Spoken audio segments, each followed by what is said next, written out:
노예제 찬성자가 아닌 노예 해방자 링컨. 8. 전왕이 전왕인 만큼 1862년에 마침내 흑인 징병이 허용되었으며 흑인들로만 구성된 매사추세츠 54보병 연대가 결성되었다. 열렬한 노예 폐지론자로 25세인 로버트 굴드쇼가 사령관으로 임명되어 그의 지휘 아래 600여 명의 병사들은 1863년 7월에 사우스캐롤라이나의 와그너요새 탈환 작전에서 투입되었다. 열렬한 노예 폐지론자인 로버트 굴드쇼는 남북전쟁에 참전했다가 부상을 입고 돌아온다. 이 전투로 쇼 대령을 비롯한 많은 병사들이 전사했는데 비록 그들이 요새를 탈환하는 데는 실패했지만 불굴의 용기를 보여줌으로써 흑인 부대에 대한 사회적 편견을 깨는데 크게 기여했다. 흑인들은 참전이 허용된 이후 수많은 전투 임무를 수행했으며 3만 7천여 명이 전사했다. 1989년에 에드워드 즈윅 감독에 의해 출시된 영광의 깃발은 바로 쇼 대령이 지휘한 흑인 병사 위주의 와그너요새 전투를 그렸다.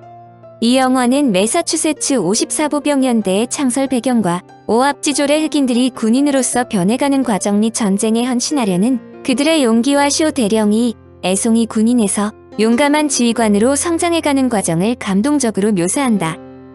쇼는 당시 대위 계급이었는데 54연대 연대장으로 임명되면서 대위에서 일약대령으로 진급한다. 그는 흑인 부대에 대해 처음에는 회의적인 시각을 지니고 있었지만 시간이 가면서 그들이 처한 열악한 상황을 이해하고 그들의 용기와 열정을 다독거려가면서 마침내 혼연일체의 부대를 만든다.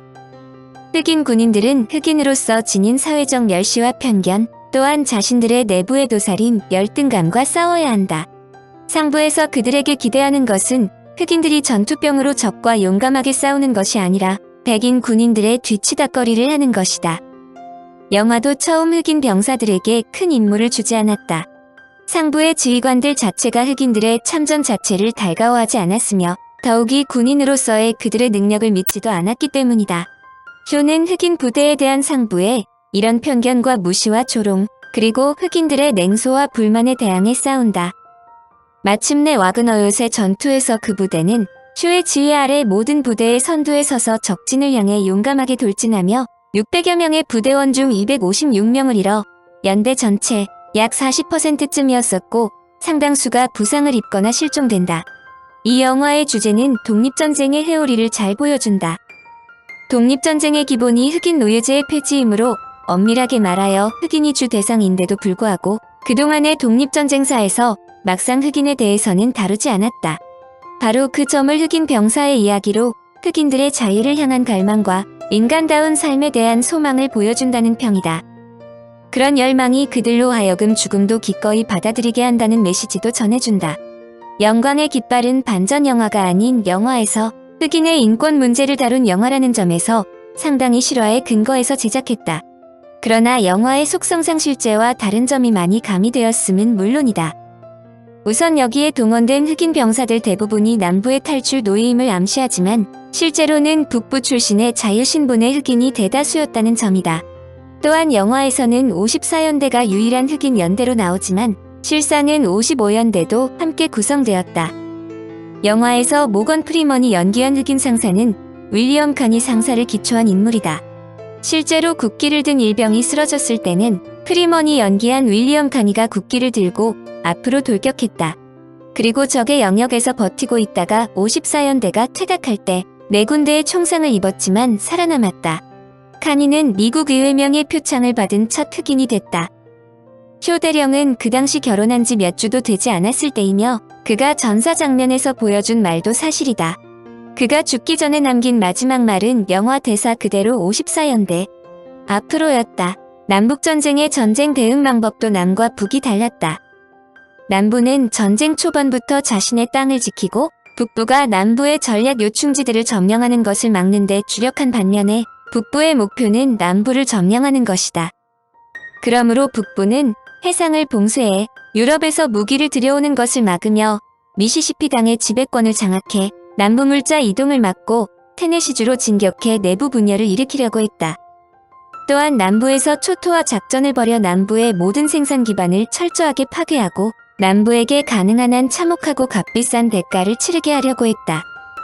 한마디로 남부 연합군의 진영에서 전쟁 물자와 철도를 빼앗고 마을과 농장을 불태워 남부인들에게 공포심을 조장하고 전의를 상실하게 했다. 특히 북부군의 셔먼 장군은 병사들이 남부를 약탈하도록 격려해서 남부인들의 증오심을 불러일으켰다. 게티스버그 전투 개요.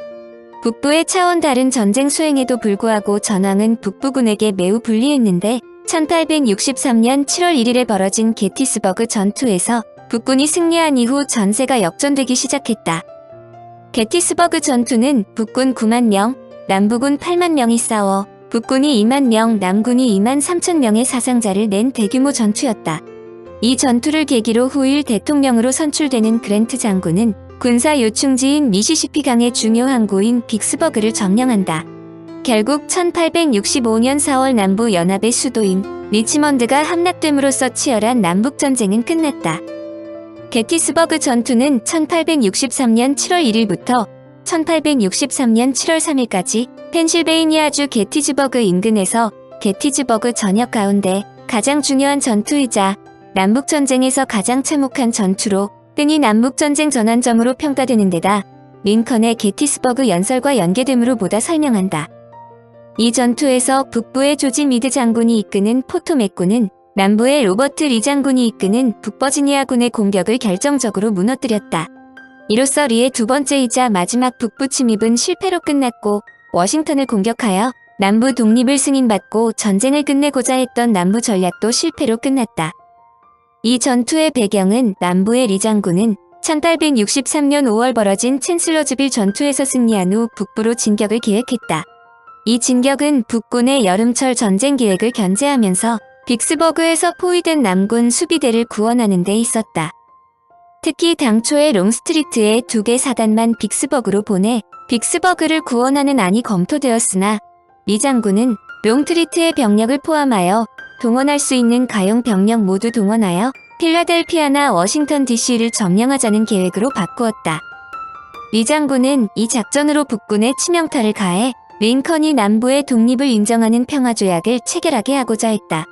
남부의 전쟁 자원이 가진 한계 때문에 계속 전쟁을 끌면 남부에 유리할 것이 없다는 점을 리 장군도 알고 있었다. 한편 조지프 후커 소장이 지휘하는 북군의 포토맥군은 약 9만 명 이상의 병력으로 구성되었다. 그러나 링컨 대통령은 후커를 곧 조지 미드 장군과 교체하였다. 후커가 전투에서 자신감을 상실한 태도를 보였기 때문인데 사실 사령관으로 임명된 미드 장군조차 자신이 사령관이 될지 예상치 못한 일이었다. 게티즈버그 전역의 첫 번째 대규모 교전은 6월 9일 버지니아의 쿨피포에서 가까운 브랜디 기차역에서 기병대 간에 벌어진 전투였다. 잽 스튜어트 히아의 남군 기병대가 북군 기병대에게 기습당했으나 최종적으로 남군이 승리하였다.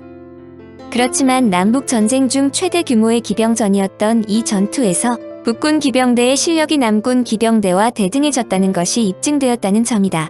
그 이전에만 해도 북군 기병대는 남군 기병대에 일방적으로 밀리기 일쑤였는데 이 전투로 자신감을 얻은 것이다. 6월 중순부터 리의 북버지니아군은 포토맥 강을 건너 메릴랜드로 진격할 채비를 갖췄다. 반면에 북군은 남군보다 다소 늦은 6월 25일부터 6월 27일 사이에 포토맥 강을 건넜다. 6월 29일 남군은 챔버스버그로부터 반원형으로 서스퀘아나 강과 해리스버그와 라이츠빌에 가까운 게티즈버그의 북서쪽 45km, 게티즈버그의 북쪽으로 48km 지점에 길게 뻗어 상기되어 있었다. 한편 리 장군은 6월 29일 새로 북군 사령관이 된 조지 고든 미드 장군의 포토맥군이 포토맥 강을 건넜다는 사실을 알고 이하 전부대에 캐시타운으로 집결하라고 명령했다. 캐시타운은 게티즈버그의 서쪽 13km 지점에 있었다. 이 명령에는 적과 접전은 피하라는 내용도 포함되어 있었다.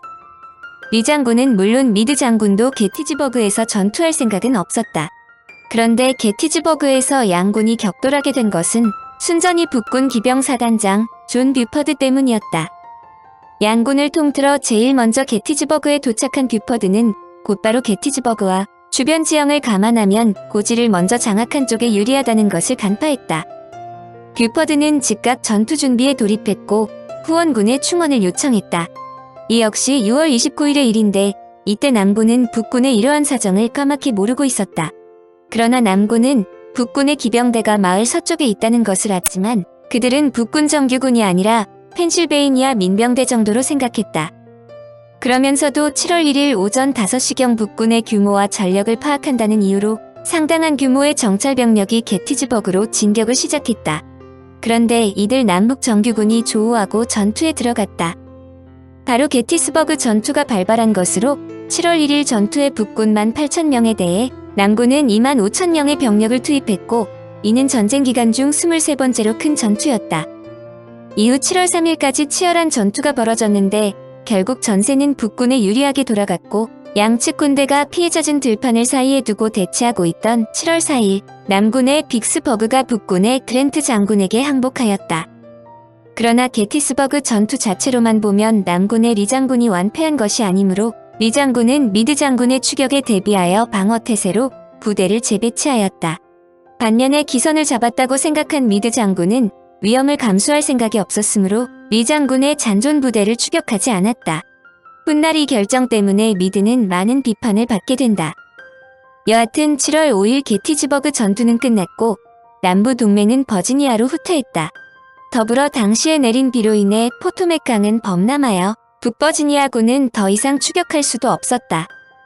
게티스버그 전투는 북군 9만 명, 남부군 8만 명이 싸워 북군이 2만 명, 남군이 2만 3천 명의 사상자를 낸 대규모 전투였다. 이 점만 보면 남북의 승자가 누구인지 가늠하기 어렵다.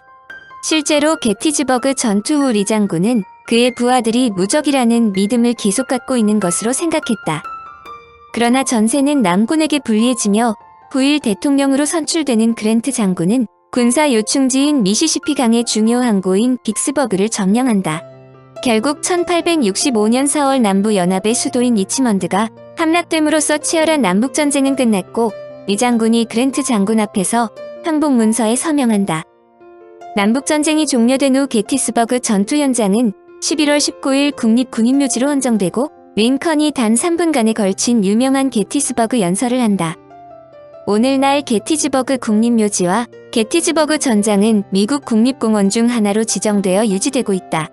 게티즈버그 군사공원이 그것으로 북군과 남군의 가장 경외받는 역사 유적이 되었다. 청취자에게 원하는 것은 1. 구독 2. 좋아요